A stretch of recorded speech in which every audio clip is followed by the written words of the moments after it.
نیاز اللہ صاحب نے کہا تم اطمینان سے یہاں رہو، میں اسی تانگے میں واپس چلا جاؤں گا، کل پھر آؤں گا۔ نہیں نیاز اللہ، جب تک میں تجھے یہاں نہ بلاؤں تو یہاں نہ آنا، یہ میری درخواست ہے تجھ سے۔ رامانندی نے کہا اور نیاز اللہ چونک کر اسے دیکھنے لگے، پھر ٹھنڈی سانس لے کر بولے ٹھیک ہے، میں تیرے کسی کام میں مداخلت نہیں کروں گا، اچھا تو پھر میں چلتا ہوں۔ مسعود میاں اجازت ہے۔ میں نے نیاز اللہ صاحب سے مصافحہ کیا، اس کے بعد وہ چلے گئے۔ رامانندی نے میرے شانے پر ہاتھ رکھ کر مجھ سے اپنے ساتھ آنے کے لیے کہا۔ اس بار وہ کھنڈر میں واپس نہیں گیا تھا، بلکہ ٹہلنے کے سے انداز میں دوسری جانب چل پڑا تھا۔ کچھ دیر خاموش رہنے کے بعد اس نے کہا مسعود ہے نا تمہارا نام؟ ہاں۔ دیکھو مسعود، میں ایک بات پورے خلوص سے کہنا چاہتا ہوں تم سے۔ جو واقعات و حالات میرے علم میں آئے ہیں، ان سے میں نے ایک اندازہ لگایا ہے کہ میری حیثیت ایک حکیم سی ہے جو مریض دیکھتا ہے، اس کے مرض کی تشخیص کرتا ہے اور اس کے لیے دوا تجویز کرتا ہے۔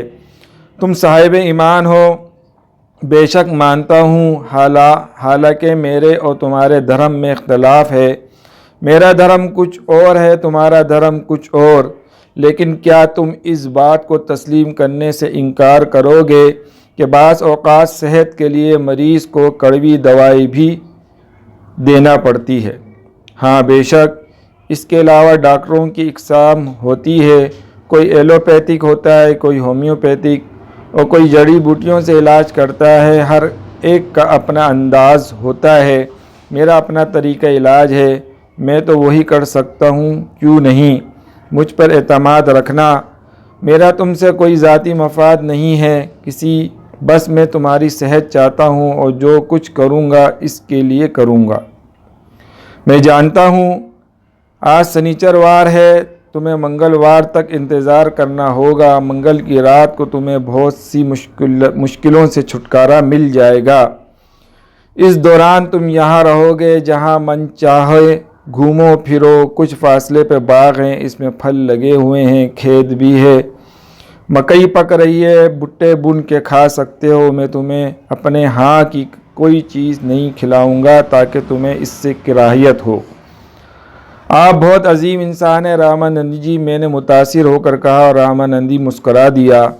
زندگی بہت تھوڑی ہوتی ہے مسعود میاں، انسان اچھی طرح جانتا ہے کہ کچھ بھی کر لے، کچھ بھی پا لے، مگر اسے مرنا ہوگا۔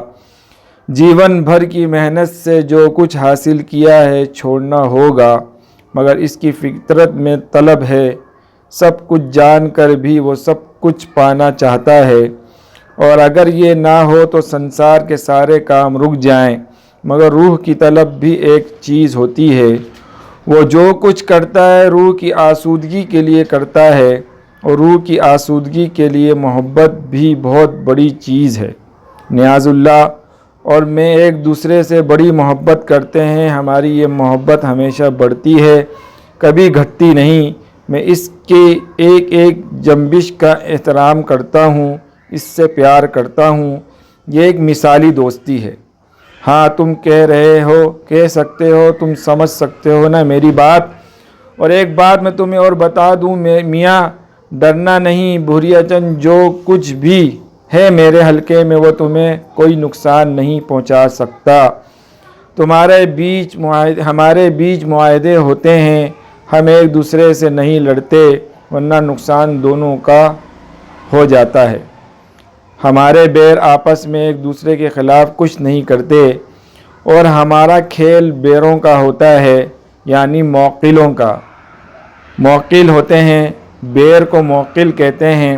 بیر ایک طرح سے ہمارے سپاہی ہوتے ہیں، اس لیے تم ایک ایک کوس کے بیچ جہاں چاہو گھوم پھر سکتے ہو، تمہیں کوئی نقصان نہیں ہوگا۔ ٹھیک ہے رامانندی جی، اس کے علاوہ رات کو جب بھی آرام کرو اسی کھنڈر میں کسی چھت کے نیچے آ کر آرام کرنا، کھلی جگہ کبھی مت سونا، بہتر ہے۔ منگل کو ملوں گا، اگر کوئی ایسی بات ہو تو مجھ سے کرنا ضروری ہو تو کسی آدمی سے کہہ دینا، وہ تمہیں میرے پاس پہنچا دے گا۔ یہاں ضرورت مند آتے ہیں، ان سے زیادہ مت گھلنا ملنا، اور رات کو کسی جاب کرنے والے کے پاس مت جانا۔ وہ لوگ جوہر کے کنارے بیٹھے ہوتے ہیں، میں خیال رکھوں گا۔ بس اب میں جاؤں؟ رامانندی نے پوچھا۔ جی، میں نے کہا۔ رامانندی اندر کھنڈر میں چلا گیا۔ میں نے ادھر ادھر دیکھا اور ایک پتھر پہ جا بیٹھا۔ دل و دماغ پر ایک سلسی رکھی ہوئی تھی۔ یہ جو کچھ ہوا تھا اس کے بارے میں کچھ سوچنا نہیں چاہتا تھا، لیکن دل و دماغ اپنے بس میں کہاں ہوتے ہیں، اور یہ بس ہے کچھ کیا چیز سمجھنا مشکل ہے۔ کچھ نہ کچھ آ ہی گھستا ہے دماغ میں، اس کا راستہ کون روکے؟ چنانچہ چشم تصور سے نیاز اللہ صاحب کو تانگے میں واپس جاتے ہوئے دیکھا۔ دل نے دعا کی کہ خدا خیر کرے۔ رامانندی تو مضبوط ہے، مگر نیاز اللہ بھی بھوریا چند کی کہانی سے واقف ہو گئے ہیں، کہیں وہ کتا انہیں نقصان نہ پہنچائے۔ مگر کیا کر سکتا تھا؟ کچھ بھی تو نہیں کر سکتا تھا۔ سارا دن وہیں گزار دیا۔ تانگے آ کر رکتے تھے اور ان سے مرد عورتیں بچے اترتے، رامانندی کے آدمیوں سے ملتے، پھر نہ جانے کیا ہوتا۔ وہ واپس چلے جاتے۔ مجھے بھوک لگی اور میں باغوں کی تلاش میں نکل گیا۔ اس کے لیے مجھے زیادہ دور نہیں جانا پڑا، کوئی 100 گز دور ہی چلا تھا کہ باغ نظر آ گیا۔ سامنے ہی ناشپاتیاں لگی ہوئی تھیں، بس شکم سیری کی بات تھی، چنانچہ اس پر گزارا کر لیا۔ احساس ہوا کہ باغ کے مالک کی اجازت کے بغیر ایسا کر رہا ہوں، لیکن اور کون سے اقدام نبھائے جا رہے ہیں جو اس سے بچتا۔ زندگی زخم تو بن گئی تھی اور یہ زخم ہمیشہ بیکل رکھتے تھے۔ رات کو رامانندی کی ہدایت کے مطابق کھنڈر کے ایک کمرے میں جا گھسا اور زمین پر لیٹ کر سو گیا۔ دوسرا دن، دوسری رات، پھر تیسرا دن، رامانندی ایک بار پھر نظر نہیں آیا۔ البتہ اس کے چیلے چاٹوں سے دوستی ہو گئی تھی، جاپ کرنے والوں کو بھی دیکھتا تھا، رات میں کبھی باہر نہیں نکلا تھا۔ ہاں، اپنی مخصوص آرام گاہ میں کبھی کبھی راتوں کو میں نے بڑی بھیانک آوازیں سنی تھیں۔ تیسرا دن بھی تمام ہوا۔ اگلا دن منگل کا تھا۔ اس وقت شام کے کوئی 7 بجے تھے۔ ناشپاتیوں کا ڈنر لے کر پلٹ رہا تھا۔ کھنڈرات کے آس پاس لوگ نظر آ رہے تھے۔ سامنے سے رنگین کپڑوں میں لپٹی ایک عورت اپنے بچے کو کندھے سے لگائے میرے آگے آگے جا رہی تھی۔ اس نے میرے قدموں کی چھاپ سنی تو رک گئی، اور جب میں نے اس کے قریب سے گزرا تو اس نے مجھے آواز دی، مہاراج سنیے۔ مہاراج میں رک گیا، اسے دیکھا، پچکے ہوئے گال، دھسی ہوئی آنکھیں، پیلا چہرہ، چہرے پہ عجیب سی ویرانی۔ اس کے کندھے سے جو بچہ لگا سو رہا تھا وہ بالکل سوکھا ہوا تھا، میری انگلیوں کے برابر اس کی پنڈلیاں تھیں۔ باقی بدن بھی ایسا ہی تھا، سر بالوں سے صاف اور جسم کی نسبت بہت بڑا نظر آ رہا تھا۔ کیا بات ہے؟ میں نے پوچھا۔ اسے میری گود سے اتار دو، اس نے بچے کی طرف اشارہ کر کے کہا۔ کیوں اترتا ہی نہیں ہے؟ میں اسے لیے تھک گئی ہوں۔ کوئی اور نہیں ہے تمہارے ساتھ؟ کوئی نہیں ہے، اسے تھوڑے دیر کے لیے لے لو، میں تھک گئی ہوں۔ 1 سال ہو گیا، پورا 1 سال یہ میری گود سے نہیں اترا۔ میں چونک پڑا، عجیب سے الفاظ تھے، وہ مجھے دیکھ رہی تھی۔ تم یہاں کیا کر رہی ہو؟ کیا یہ بچہ بیمار ہے؟ سوکھے کی بیماری ہے اسے، مگر تم اسے لے لو نا۔ وہ آگے بڑھ کر میرے پاس پہنچ گئی۔ میں کشمکش کا شکار تھا کہ کیا کروں کیا نہ کروں۔ اسی وقت بچے نے ماں کے شانے سے سر اٹھایا، پتلی گردن گھمائی اور اس کا چہرہ میرے سامنے آ گیا۔ اس نے مجھے دیکھ کر ایک آنکھ دبائی اور اس کے ہونٹوں سے سیٹی کی آواز نکلی۔ سیٹی بج کر وہ شرارت سے مسکرایا، مگر وہ چہرہ کسی بچے کا نہ تھا۔ وہ ایک معمر آدمی کا چہرہ تھا اور وہ معمر آدمی بھوریا چند کے علاوہ کوئی نہ تھا۔ بھوریا چند جس کا بدن ایک بیمار مدقوق بچے کا بدن تھا، مگر چہرہ مکمل میرے پورے بدن پہ کپ کپی طاری ہو گئی، رونگٹے کھڑے ہو گئے۔ انسان ہی تھا، خوف تو فطرت کا ایک حصہ ہوتا ہے۔ لاکھ سب کچھ جانتا تھا اور کافی حد تک ناقابل یقین مناظر کا عادی ہو گیا تھا، لیکن آپ خود تصور کریں، آبادیوں سے دور ایک ویران اور سنسان علاقہ جہاں چاروں طرف ہولناک سناٹا پھیلا ہوا ہو، وہ کھنڈر بھی یہاں سے خاصا دور، جہاں کیسے ہی کم از کم انسانی شکل کے لوگ نظر آ جاتے تھے۔ سامنے ہی ایک پراسرار عورت جس کے انوکھے الفاظ کے بچہ 1 سال سے میری گود سے نہیں اترا، اور پھر سوکھے کیکڑے جیسے ہاتھ پاؤں والا بچہ جس کا سر بھوریا چند کا تھا، مجھے دیکھ رہا تھا۔ چہرے پہ خباثت اور شیطانی مسکراہٹ، پھر اس کی آواز اور اس کی انداز۔ دہشت سے برا حال ہو جاتا تو کیا کرتا۔ بالآخر بھوریا چند کسی نہ کسی طرح میرے پاس پہنچ ہی گیا، اور رامانندی کا عمل پورا نہیں ہوا تھا۔ سارے دن گزر گئے تھے، بس ایک دن باقی رہ گیا تھا۔ اگلا دن منگل تھا اور رامانندی نے کہا تھا کہ منگل گزر جائے تو میں ان مصیبتوں سے آزاد ہو جاؤں گا۔ میں نہیں جانتا تھا کہ رامانندی کیا کرنے والا تھا، لیکن ان دونوں کو تنکے کا سہارا بھی میرے لیے بڑی حیثیت رکھتا تھا۔ بھوریا چند نے ایک بڑی سی پھر سیٹی بجائی، عورت سے بولا، چل اتار دے مجھے اپنی گود سے۔ عورت نے اس طرح سے جھٹک کر پھینک دیا جیسے کسی بہت بڑی مصیبت سے چھٹکارا ملا ہو۔ بھوریا چند زمین پر گر کر گھٹنوں اور ہاتھوں کے بل اس طرح کھڑا ہو گیا جیسے چھوٹے بچے جو اپنے پیروں سے چلنا نہیں جانتے کھڑے ہو جاتے ہیں، لیکن اس کا بھیانک چہرہ مسلسل مجھے مسکراتی نظروں سے دیکھ رہا تھا۔ پھر اس نے کہا، کہو میاں جی کیسے ہو؟ ارے ہم سے بچ کر سنسار کے کون سے کونے خدرے میں بھاگو گے؟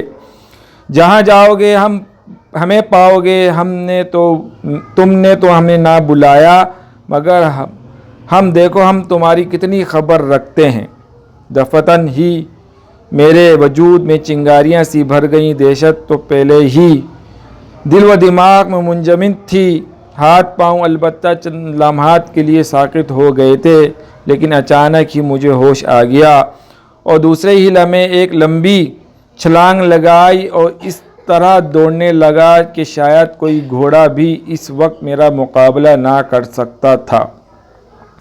میں نے پلٹ کر بھی نہیں دیکھا، لیکن میرے کان عجیب سی سرسراہٹیں سن رہے تھے اور مجھے اندازہ ہو رہا تھا کہ بھوریا چند اسی طرح گھٹنوں اور ہاتھوں کے بل دوڑتا ہوا میرے پیچھے آ رہا ہے۔ حالانکہ میں اپنی اس رفتار کو ناقابل یقین کہہ سکتا تھا، لیکن پھر چند ہی لمحے گزرے کہ بھوریا چند ننھے سے بچے کی شکل میں دوڑتا ہوا مجھ سے آگے نکل گیا۔ کچھ دور جانے کے بعد اس نے دونوں ہاتھ پاؤں زمین پر پھیلائے اور پھر میں نے دیکھا اس کے سارے بدن میں پاؤں ہی پاؤں نکل آئے اور مکڑی کی شکل اختیار کرتا جا رہا تھا۔ ان پیروں پہ لمبے لمبے بال اگ رہے تھے۔ بس اوپری بدن بھوریا چند کا تھا اور اس مکڑی کا سائز بلا شبہ کوئی 2.5 فٹ کے دائرے میں تھا۔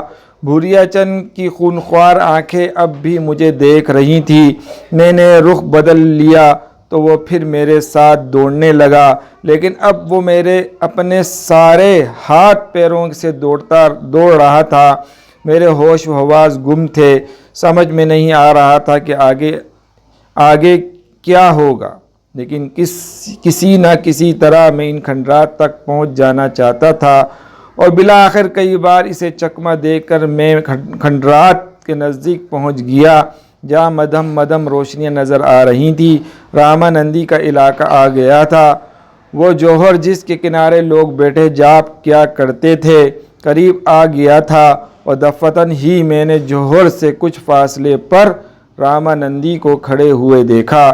وہ اپنے مخصوص انداز میں ساکت کھڑا تھا۔ پھر میں نے پلٹ کر دیکھا تو بھوریا چند مکڑی کے روپ میں میرے قریب آتا جا رہا تھا، اور چند ہی لمحات کے بعد وہ میرے بہت قریب پہنچ چکا میں دہشت سے چیختا ہوا رامانندی کے قریب بالکل قریب جا کھڑا ہوا تھا۔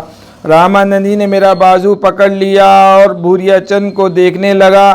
بھوریا چند بھی آن کی آن میرے قریب بہت قریب پہنچ گیا۔ اس نے مجھ سے نگاہیں اٹھا کر رامانندی کو دیکھا اور اس کے بعد اچانک سر اٹھا کر سیدھا کھڑا ہو گیا۔ اب اس کے 2 ہاتھ پاؤں اور 2 ہاتھ تھے اور 2 ہی پاؤں تھے۔ وہ اپنے اس روپ میں نظر آ رہا تھا جس روپ میں اسے میں نے پہلی بار دیکھا تھا، یعنی جوگی کے روپ میں۔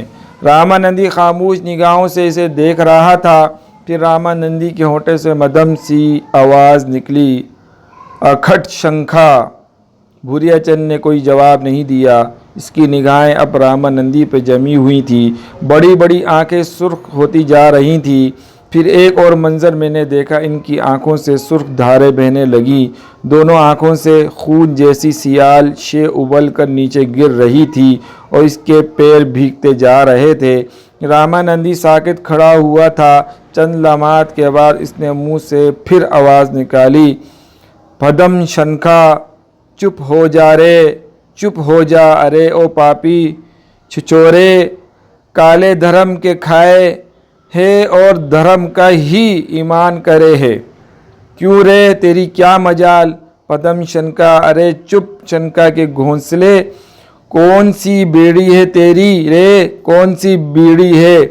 3ری بیڑی پدم شنکا، رامانندی نے جواب دیا، اور باتیں ایسے کرے ہے جیسے کھنڈولا بن گیا ہو، کیوں رے کھنڈولا ہے تو نا؟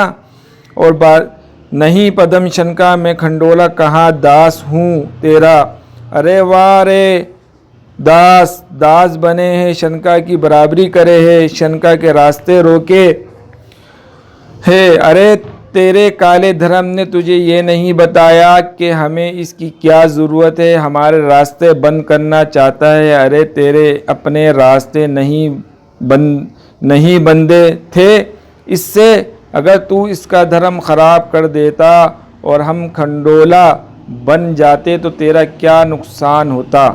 ایک کھنڈولا 100 شنکا کی رکشا کرتا ہے اور ایک شنکا ہزاروں بیڑوں کے کام آتا ہے، تو اپنی بیڑ خراب کر رہا تھا، ارے 3ری بیڑی والے بول، جواب دے، اور تو، ارے وہ دھرم داس تجھے کیا کہہ رہے ہیں، تو اپنا دھرم خراب کرتے جا رہا تھا اس کے ہاتھوں، جانتا ہے تو یہ کل منگل کو کیا کرتا؟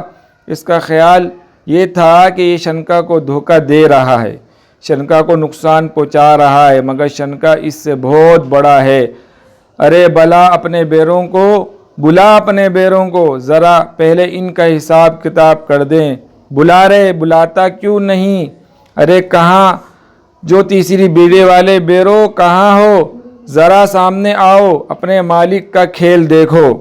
مجھے عجیب سا محسوس ہو رہا تھا، رامانندی نے میرا بازو چھوڑ دیا تھا اور اب اس کے بازو سیدھے ہو گئے تھے۔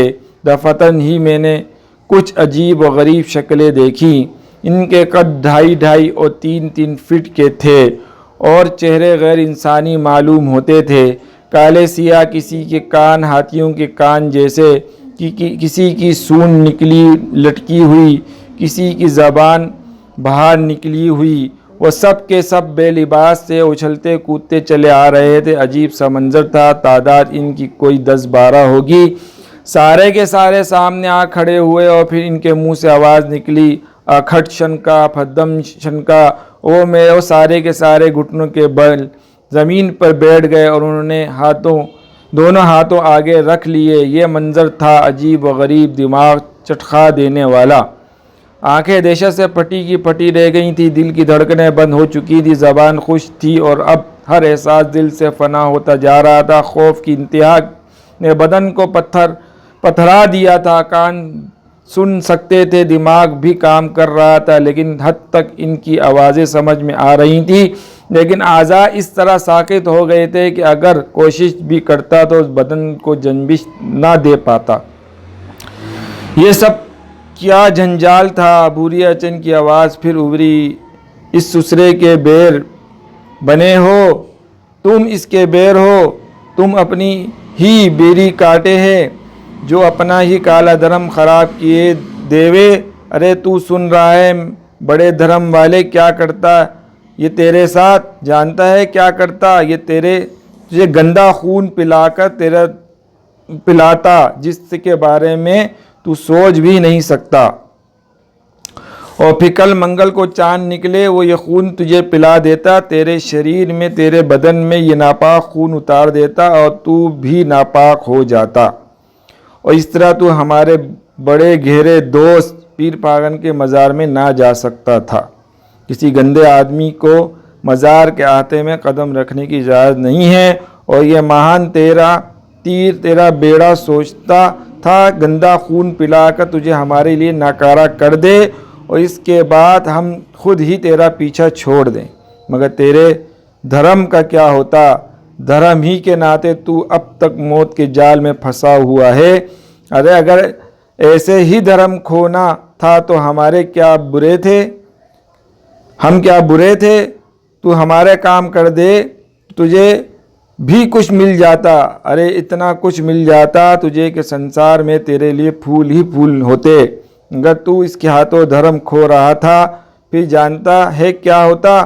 تو دھوبی کا کتا نہ دھوبی کا نہ گھاٹ کا رہتا، کالے دھرم کو تو نہ مانتا اور اپنے دھرم سے دور ہو جاتا، یہی ارادہ تھا اس کا، ارے ایسا ہی اپنا دھرم خراب کرتا تھا تو اس کل کے بیڑے کے چکر میں کیوں پھنسا؟ مان لے ہماری، اب بھی مان لے چل ہمیں پیر پاگن کے مزار، پالے ساری سنساری خوشیاں، بول اب بھی موقع ہے، مگر ٹھہر، پہلے تیرے اس مددگار کا کیا کرم کریں، پہلے اس کے حال پر پہنچا دیں، ارے او بیڑو او دھیرو جاؤ اپنے کام کرو، جاؤ ڈوب مرو، جھوڑ میں چلے جاؤ، اور ہم حکم دے رہے ہیں تمہیں۔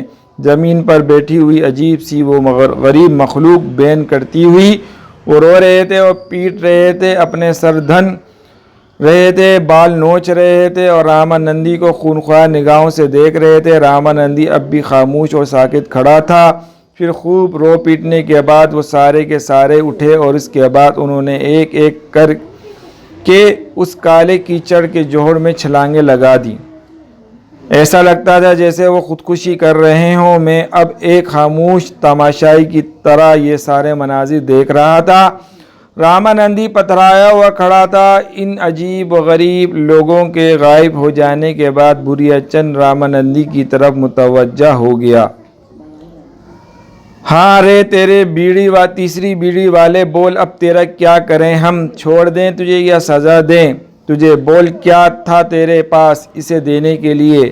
اس کا دھرم خراب کرتا تو صرف اس کے لیے نہ کہ ہمارے کام نہ آئے، تیرا یہی منصوبہ تھا نا تیرا؟ ہاں پدم شنکا، رامانندی نے جواب دیا۔ پدم شنکا، میرے بچپن کے دوست نے مجھ سے یہ کہا تھا۔ ارے بچپن کا دوست تجھ سے کہتا اپنا دھرم چھوڑ کر مسلمان ہو جا تو مسلمان ہو جاتا، کیوں؟ ہاں بھوریا چند، اگر وہ سچ مجھ سے یہ بات کہتا تو میں اس کی بات مان لیتا۔ یہی سننا تھا تیرے منہ سے، یہی سننا تھا۔ ارے کالے دھرم کو بدنام کرنے والے، تیرا اس سنسار میں رہنا اچھا نہیں ہے، پتہ نہیں کب بہک جائے کب بھٹک جائے، ٹھہر ہم تیرا بندوبست کرتے ہیں۔ یہ کہہ کے بھوریا چند نے اپنے مختصر سے لباس میں سے ہاتھ ڈالا اور شاہد چمڑے کی بنی ہوئی ایک گول سی بوتل نکال لی۔ رامانندی بدن پر کپکپاہٹ طاری ہو گئی۔ بھوریا چند نے انگلی سے اس طرح جھٹکا دیا جیسے کسی چیز کے چھینٹے دے رہا ہو، اور میں نے پورے ہوش و حواس کے عالم میں دیکھا کہ رامانندی کے پیروں میں سے لوہے کی زنجیریں جگڑ گئیں۔ بھوریا چند نے دوبارہ انگلی اس طرح جھٹکی کہ رامانندی کے دونوں ہاتھ بھی پیچھے جا بندھے۔ رامانندی چیخنے لگا، چھوڑ دے بھوریا چند، چھوڑ دے پدم شنکا، چھوڑ دے،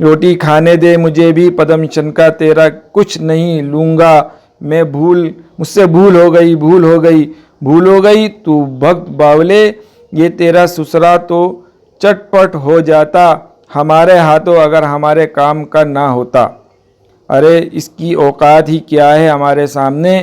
کیا ہے یہ بڑا میاں جی کا پلہ بنا پھرتا ہے، ارے کیا ہے یہ، 2 منٹ میں ٹھیک کر دیتے ہیں اسے، مگر جب ہم نے اسے اپنے کام کے لیے ٹھیک کر لیا تو پھر ٹھیک کر لیا۔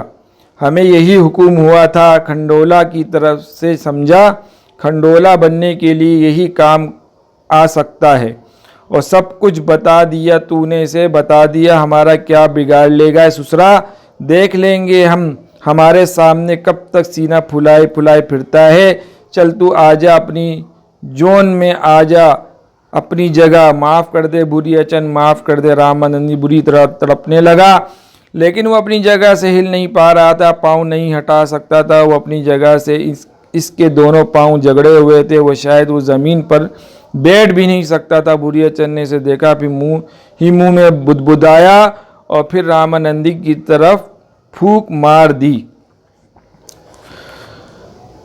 رامانندی کے بدن کی کیفیت سے ایسا ہی ظاہر ہو رہا تھا کہ اچانک ہی وہ شعلوں میں گر گیا ہو۔ اس نے بے اختیار چیخنا شروع کر دیا، ایسی بھیانک چیخیں تھی کہ کانوں کے پردے پھٹے جا رہے تھے۔ رامانندی دہشت سے چیخ رہا تھا، اس کا بدن عجیب سی انداز میں رنگ بدلتا جا رہا تھا، پہلے یہ رنگ پیلا ہوا، پھر نارنجی، اس کے بعد سفید ہو گیا، بالکل یوں لگا جیسا رامانندی جل کر راکھ ہو گیا ہو، سفید راکھ۔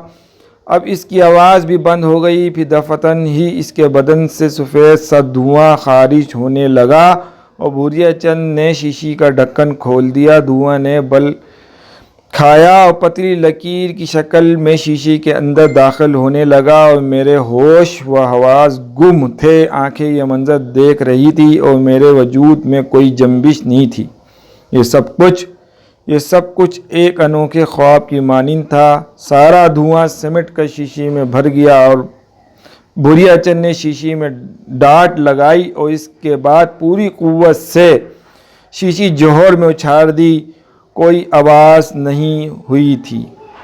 بس میرے بھائی دوستو بزرگوں، ایک طرف ایمان کی طاقت اور ایک طرف طلسماتی طاقتوں کا مالک بھوریا چند سفلی علم کا ماہر، وہ ایک مسلمان کے ایمان کو خراب کر کے اپنا مذموم عزائم کے لیے اس سے کام کروانا چاہتا ہے، لیکن اس کے اندر ایک ایمان کی چنگاری موجود تھی، اس نے اس کے کام کرنے کو منع کر دیا۔ تو اس پہ جتنے بھی حالات ہم نے آپ کو سامنے بیان کیے، اسی وجہ سے ہیں کہ وہ اس کی بات کو نہیں مان رہا، وہ بول رہا ہے میں تیرا یہ کام نہیں کروں گا، حالانکہ اس نے یہ بولا تو میرا کام کر دے، میں تجھے سنسار میں اتنا امیر کر دوں گا کہ تو بڑی سوچ ہے، تو جس کو دیکھے گا وہ تیرا ہو جائے گا، تو جس چیز پہ نظر رکھے گا وہ تیری ہو جائے گی۔ ایک طرف دنیا اور ایک طرف ایمان، اپنا ایمان وہ بیچ دے تو دنیا اس کی اچھی ہو سکتی ہے، لیکن مسلمان گھرانے کا لڑکا تھا، نوجوان تھا، اس نے کہا نہیں، میں ایمان کا سودا نہیں کروں گا، میری دنیا بگڑتی ہے بگڑ جائے، میرے ماں باپ رلتے ہیں رل جائے، میرے بہن بھائی رلتے ہیں رل جائے، میں ہر چیز قربان کر دوں گا اپنے اللہ کے لیے، لیکن اپنے ایمان کا سودا نہیں کروں گا۔ وہ بھی مسلمان تھا، اس نے بھی کہا تیرے سامنے بھی ایک مسلمان لڑکا کھڑا ہے، تو بھی اپنی تمام قوتوں کو آزما لے اور میری بھی ایمان کی طاقت کو دیکھ لے۔ ایسے سنسنی خیز واقعات جو ہم نے صرف سنے تھے، لیکن ایسے ہی حالات اس لڑکے پہ گزرے، یہ سچا واقعہ۔ اب یہ مسعود اس چنگل سے کب نکلے گا اور اللہ کی رحمت کب اس پہ اترے گی، اللہ کی طرف سے کب اس پہ اللہ کا کرم نازل ہوگا، رحمت نازل ہوگی، اللہ تعالیٰ کو کون سا وظیفہ عطا فرمائیں گے۔ آپ ہمارے ساتھ جڑے رہیں۔ اگر ہماری ویڈیو پسند آ رہی ہے، ہمارے چینل کو سبسکرائب کریں، لائک کریں، شیئر کریں، کمنٹس کریں اور بیل آئیکن کو پریس کریں تاکہ ہر آنے والی ویڈیو آپ تک پہنچ سکے۔ جب تک کے لیے اجازت دیجیے، السلام علیکم ورحمۃ اللہ وبرکاتہ۔